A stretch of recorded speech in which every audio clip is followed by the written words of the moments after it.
What's good, guys? Fantasy Joe back here with my Week 17 wide receiver rankings. If you guys are new to the channel, make sure you hit that subscribe button if you want to beat your friends and family in fantasy football and dominate them all the way to that fantasy football championship you're about to win this week. And you want to come back and win another one next year, hit that subscribe button, hit that like button. And if you have any questions or comments, leave them in the comment section down below. I'll respond as always. Start sits, anything like that, I got you guys. So let's hop in this video, though. These are my Week 17 wide receiver rankings, half-point PPR as always.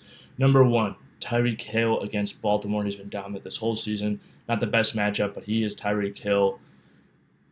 2, CeeDee Lamb plays Detroit. I really like him in this matchup. Wouldn't mind paying up for him in a daily format. I think this will be a high-scoring game and think that he could have a ton of points. 3, we got Amon-Ra St. Brown. He plays Dallas. Like I said, same matchup, same thing. Feel very similar about those two players. A.J. Brown, I just don't know if they're going to have anyone in Arizona who can stop him. The only real worry I have about him is what they're going to do in the second half of that football game. 5, Deebo Samuel, he plays Washington. Similar thing with him. I don't think they have anybody who can stop him, but what's the second half of that game going to look like? 6, Justin Jefferson, he plays Green Bay. I think he's going to be phenomenal this week as long as Jair Alexander doesn't shadow him, but they really have been playing a lot of zone, so I really don't foresee that happening unless, there's a schematic change. 7, Rashee Rice. He plays Cincinnati. Got a lot of targets. I think he had 12 targets this last week. He's a good play. 8, Cooper Kupp plays the Giants. I still have a lot of faith in Cooper Kupp. I'm ranking Kupp ahead of Nucua. I know Nucua had the monster week. I know Nucua scored more points than him year long. Cooper Kupp's been banged up. He's missed games with Stafford out. All these things. A lot of these touchdowns, too, that not a lot, but Puka had a monster game last week. Would have been much smaller, and Cooper Kupp would have had a much better game if he had just caught 2 passes. He had dropped some touchdowns. But I think Cooper Kupp is still a top 10 play for me against the Giants ahead of Nucua. 9, Michael Pittman Jr., he plays Las Vegas. He should be back this week with the concussion and whiplash issues that he had. Stunk that he couldn't play last week. I know a lot of people need him in those semifinals, especially me, but I do expect him back, and if you made it through, I think he'll be very good in this matchup. 10, Nico Collins, he plays Tennessee this week. Nico, I think, will be very good for fantasy, especially C.J. Stroud should be back. Tennessee's been vulnerable in their secondary all year, especially to opposing wide receivers. Nico Collins is a top 10 play. 11, Puka Nucua. He plays the Giants. All the same things I said about Cooper Kupp, although Puka has a little bit more of an explosive ability in him. But I don't think he'll get quite the same volume. But it's honestly kind of bounce back matchup to matchup. Been variable, but I would pick Kupp slightly ahead. Chris Olave, he plays Tampa Bay this week. Olave has been pretty good, and Tampa has been very susceptible against the pass this entire season. 13, Brandon Ayuk. He plays Washington. Ayuk, I think, is a similar boat to Deebo. I think Deebo is just a little bit more of an explosive yards after the catch design play guy. Brandon Ayuk's used a little bit more down the field. I don't think Washington has anybody that can stop him, but what will the second half of this football game look like?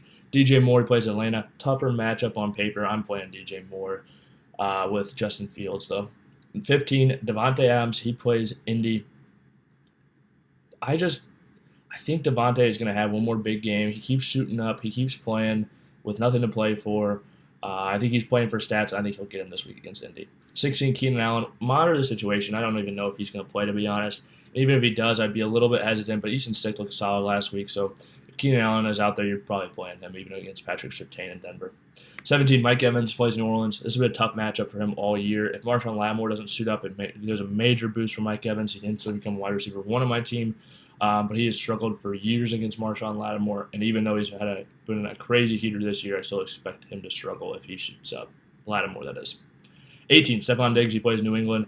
He has not been what you hoped these last several weeks of the season. I mean, the last 6-7 weeks, basically the whole season except for the start. I guess not the whole season except for the start. First half was solid. Second half has been horrendous. But I still think you have to roll him out there. But honestly, if I had some of these guys ahead of him, there's teams out there with DJ Moore and Stefon Diggs. I would be playing DJ Moore above him. I know it's obvious he's in the rankings, but there's teams out there with Ayuk and Diggs. I'm definitely playing Ayuk over Diggs this week. 19, T. Higgins. He plays Kansas City. He should be the lead dog there. I don't expect Jamar to shoot up this week. He could, but I think he'll sit him around another week with that shoulder separation. Ruled out very early last week, so I don't think he'll suit up. 20, DeAndre Hopkins. He plays Houston. A little bit of a revenge game for him. Obviously, they have played before, but I think he's a good play this week. I think they'll have to throw. 21, DK Metcalf against Pittsburgh. Metcalf has been much better these last 4 or 5 weeks. And I don't see, he probably does get shadowed by Joey Porter, but the physicality that DK brings to the game, some of the things he can do athletically, he can make his whole day in one play or just catch one red zone touchdown. He's got a lot of ways to get done for fantasy football. 22, Zay Flowers. He plays at Miami. Flowers has been much better the second half of the season as well, more touchdowns, things like that. Just some of that variable bouncing his way finally. So Zay Flowers is a good play. Devonta Smith as well against Arizona. He could easily score that first half touchdown instead of A.J. Brown. And the last guy on my list is Amari Cooper. He plays the Jets. Cooper had to make the list to me because he's such a good route runner, but the Jets do absolutely scare me with Joe Flacco and Sauce. I'll probably lining up on Cooper. But Cooper can get open against anybody. I mean, we saw what he did last week, 11 for 265 and 2. I honestly was worried if I'm putting him too low, but I think you're still probably playing Amari Cooper if you got him in a flex or something like that.